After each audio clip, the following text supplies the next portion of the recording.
આજે મને એક 2 મિનિટ માટે મા વિશે કહેવાનું કીધું છે કે મા વિશે 2 શબ્દો. મહારાજે બહુ સરસ પ્રવચન કર્યું, તો જેટલું મને ખ્યાલ છે મારા હિસાબે મારા વિચારો હું તમને રજૂ કરું છું.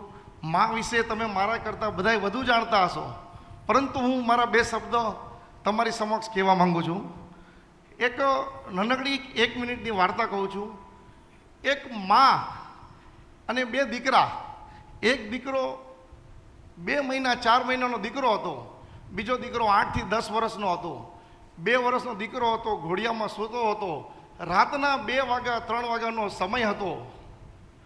મા દીકરાને સુવડાવતી હતી, દીકરો રાતના રડતો હતો. એ સમયે દ્વાર પર જોઈ છે મા, તો 2 યમના દૂતો આવેલા હતા. 2 યમના. તો મા ડરી જાય છે કે આ તમે કોણ છો? તો માને કહે છે કે અમે યમના દૂત છીએ, હું તમારા દીકરાને લેવા આવ્યો છું. જે 2 મહિનાનો બાળક જે ઘોડિયામાં સૂતો છે ને, એને હું લેવા આવ્યો છું.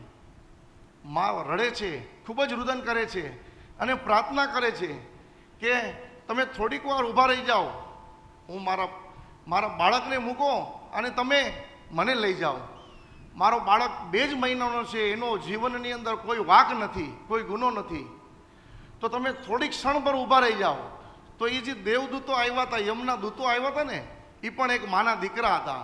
એણે માની વાત માની અને કીધું કે ચલો દીકરાને રહેવા દો અને માને લઈએ. તો કે મને થોડો સમય આપો, હું મારા દીકરાને જિંદગીની છેલ્લી ઘડી દૂધ પીવડાવી દઉં. એ સમયે થોડોક સમય આપે છે અને એ બાળકને દૂધ પીવડાવતી માને નીંદર આવી જાય છે. જ્યારે 10 વર્ષનો બીજો છોકરો હતો ને, એ આંખ ખોલે છે. એ સમયે છોકરો ડરી જાય છે. છોકરોને પૂછે છે કે તમે કોણ છો? તો એ બંને દૂતો કહે છે કે અમે યમના દૂતો છીએ, અમે યમના દૂત છીએ, અમે તારી માનું પ્રાણ હરવા આવ્યા છીએ, તારી માને લેવા આવ્યા છીએ. દીકરાના માથા પરથી આખો આસમાન, આખી છત ઉડી જાય છે. અને આજે કોઈને પણ એમ કહે કે અમે તારી માને લેવા આવ્યા છીએ. કોઈ મહેમાન આવે એમની સાથે મમ્મી 1 કલાક પણ બહાર જવાની હોય ને તો આપણને ગમતું નથી, તો એના માટે તો જીવનભરની મા જવાની હોય છે. એ બહુ જ રુદન કરે છે અને ઓલા 2 દૂતોને કહે છે કે મારો ભાઈ નાનકડો 2 મહિનાનો ઘોડિયામાં સૂતો છે, મારો ભાઈ નાનકડો 2 દિવસનો ઘોડિયામાં સૂતો છે, 2 મહિનાનો છે. એ હું કેમ મોટો કરીશ? તું એક કામ કર, એને મૂકી દે ને મને લઈ જા. તારે પ્રાણ જ જોતો હોય તો મારો લઈ જા. તો યમના દૂતો વિચાર કરતા રહે છે કે આપણે તો બીજા લોકમાંથી આવ્યા છીએ, એ લોક કરતાં આ લોકમાં કેટલું સુખ છે. માની જગ્યાએ દીકરો, દીકરાની જગ્યાએ મા, એ લોકો પોતે કન્ફ્યુઝ થઈ જાય છે. છેલ્લી ઘડીએ અંત સમય આવે છે ત્યારે એ લોકો એની માનો પ્રાણ લઈને જાય છે. એ 2 મહિનાનો બાળક ઘોડિયામાં ને ઘોડિયામાં રહે છે.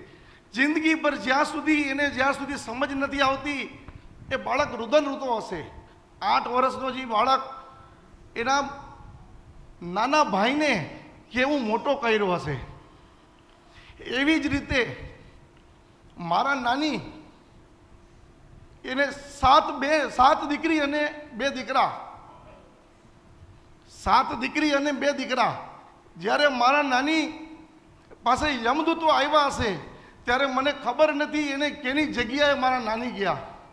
મારા મમ્મી સૌથી નાનકડા, એ 6 મહિનાના કે 7 મહિનાના હતા. વિચાર કરો, આજે 35 વર્ષ 40 વર્ષના દીકરા એના મા વગર નથી રહી શકતા. એ 6 મહિનાની દીકરી કેમ રહી હશે? એનાથી મોટા નંદુ મામા એ સમયે 1.5 વર્ષના હતા. આજે મા વગર જીવન મોટું નથી થતું. મા વગર જીવન મોટું, જેને મા છે ને, એ દુનિયાનો સૌથી મોટો સુખી છે કે એની પાસે મા છે. વીજળીની ચમકારો થાય છે ને ત્યારે બાળક ડરે છે, મા પાસે ચોંટી જાય છે. અને એની મા એને સાડીનો છેડો રાખે છે ત્યારે બાળક કહે છે કે એ વીજળી, હવે તારે જેટલું પડવું હોય એટલું પડ, મારી ઉપર માનો હાથ છે, તારી તાકાત નથી, તું મારું કાંઈ ડરાવીશ, મને કાંઈ બગાડી શકીશ. એવી માનો હાથ જે બાળકો ઉપર નથી રહેતો. વિચાર કરો, એ બાળકો કેમ મોટા થયા હશે? કઈ રીતે મોટા થયા હશે. 7 બહેનોએ એક નાના ભાઈને અને એક નાની બહેનને કઈ રીતે મોટા કર્યા હશે. આજે એ માની પાછળ અને એ પિતાની પાછળ આ 7 બહેનો અને બંને ભાઈઓએ જે કાંઈ પણ સમય અનુસાર એમની આત્માની શાંતિ માટે આજે ભાગવત સપ્તાહનું આયોજન કરેલું છે. તો આપ 7 માસી અને બંને મામાને ખૂબ ખૂબ અભિનંદન.